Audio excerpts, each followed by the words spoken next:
Again, we're moving on to our third question. If this is your first time joining us, I'm Nick. This is Cassiotti News. We have our guests on. They have predetermined questions. They had the opportunity to review these questions before they answer them, and we're going to dive into our third question today. If you haven't seen the first set of questions, they're going to be linked above right there. So our third question today, Angela and Tho, Democrats have a term called undocumented immigrants. Republicans use illegal alien. I have a friend from the UK that took over 7 years to be a US legal citizen. Why did Democrats want to grant instant citizenship to many thousands of people who didn't use the proper channels, like my friend? Well, Republicans will tell you that Democrats want to do that because they want to bring in more voters so that we can have a Democratic Party controlled country. The common person would tell you that Democrats want to do that because our immigration system makes absolutely no sense. It's almost impossible to just move to the country if you feel like it. It's very expensive. There's a lottery involved sometimes, and the waits take forever and ever. To stop you right there, I really like your points. However, you said from a Democrat or a Republican or a regular person's perspective, from a libertarian perspective, can you tell me exactly how, from a libertarian, either of those two choices make any sense?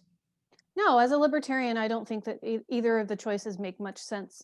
I think that people should be able to cross the borders to live here if they want to. I don't necessarily think that people should be able to move here to vote on a whim, but I think that people should be able to cross the borders for economic reasons in a reasonably unconstrained fashion, as long as they don't present a danger to the people around them. So you're a Republican in Florida. Is an illegal alien granted instant citizenship? Is that fair? No, it's not fair. It's not fair to the ones that have gone through it the right way. But I think to Angela's point, it's absolutely correct that the Democratic Party, they don't care about immigrants. They've been using them as political pawns.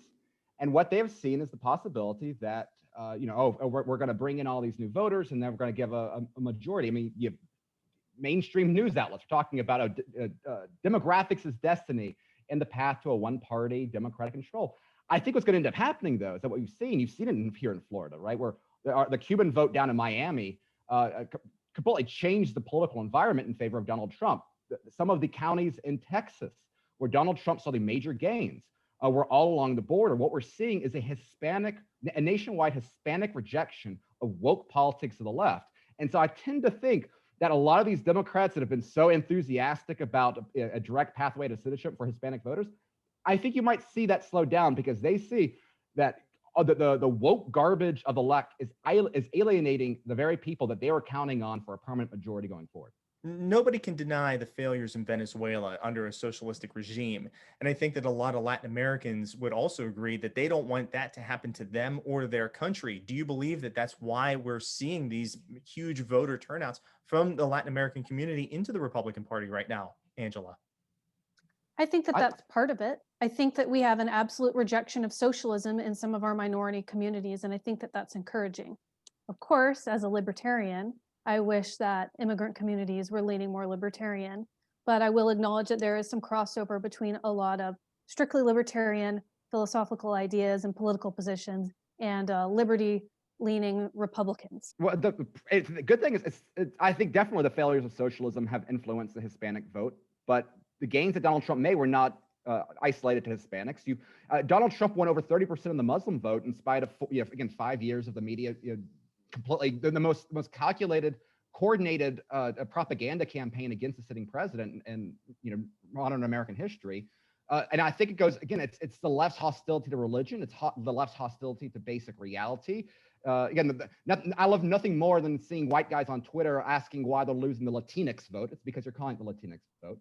But more importantly, to the more philosophical approach to immigration. I mean, one of the issues, the reason why you have so much mistrust with Republican voters on the immigration question is because they don't believe in any security on the border that existing right now. The security system at the border was not stopping criminals from coming over. And if you want to have the conversation about immigration levels and increasing that in America, there's plenty of good stuff, good conversations to have on that regard, no question about it. But as long as the American population does not believe that you have a regulated border in a way that you're stopping bad guys from crossing over and endangering their families, regardless of all the economic arguments and Cato white papers you can find, if the American people do not believe that it's good for their safety, then they're not going to go on board with it. And so that's one of the unfortunate things. Donald Trump trying to build a wall and trying to improve immigration security, I think would have done better for the process going forward. But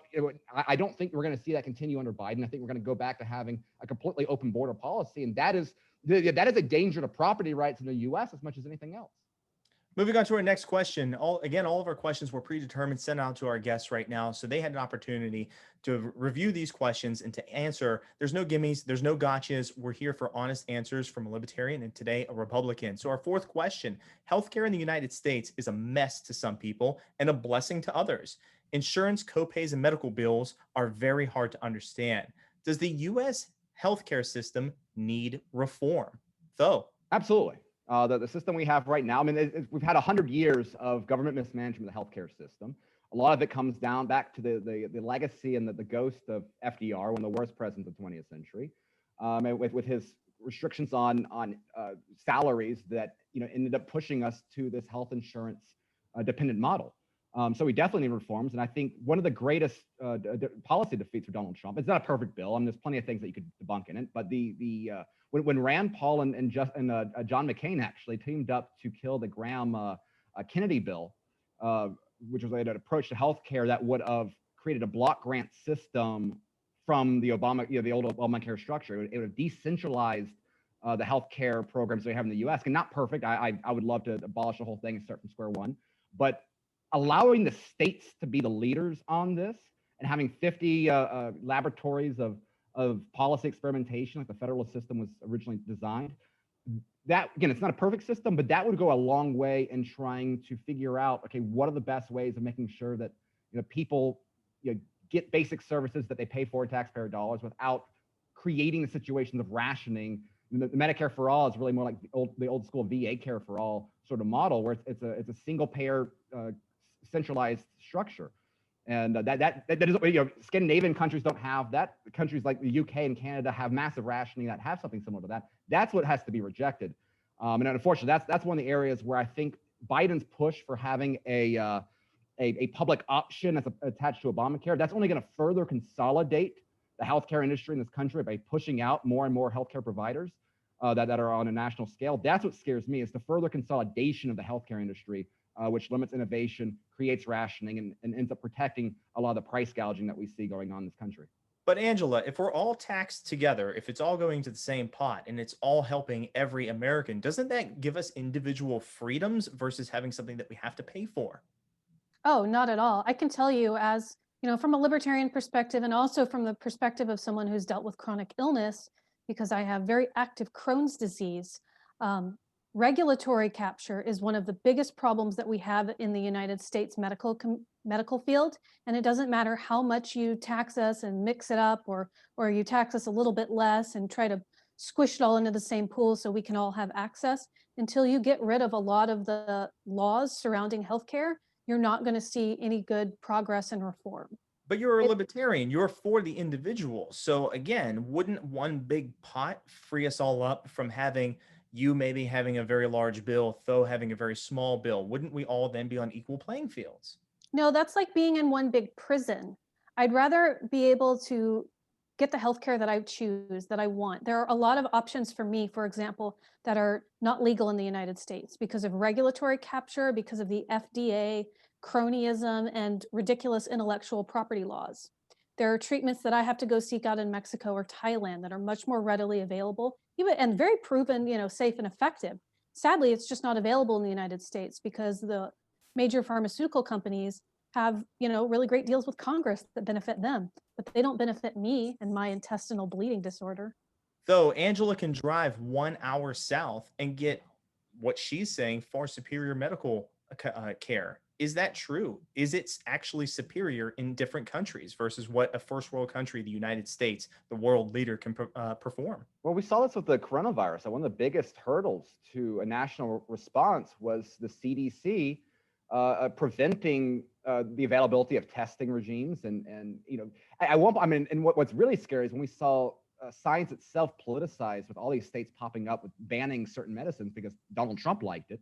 That right there is a very scary situation when medicine itself becomes politicized. So yeah, America has a lot of regulatory issues that stop quality of care going on. The exciting thing, though, is that there are states where we can see improvements here. Florida, for example, in recent years have really focused on trying to empower nurse practitioners and other, not non-full doctors, but people with advanced nursing degrees, and empowering them to be able to have their own practices and things like that. Direct primary care. There's some wonderful organizations that have been really pushing this, sparked on by the Obamacare debacle.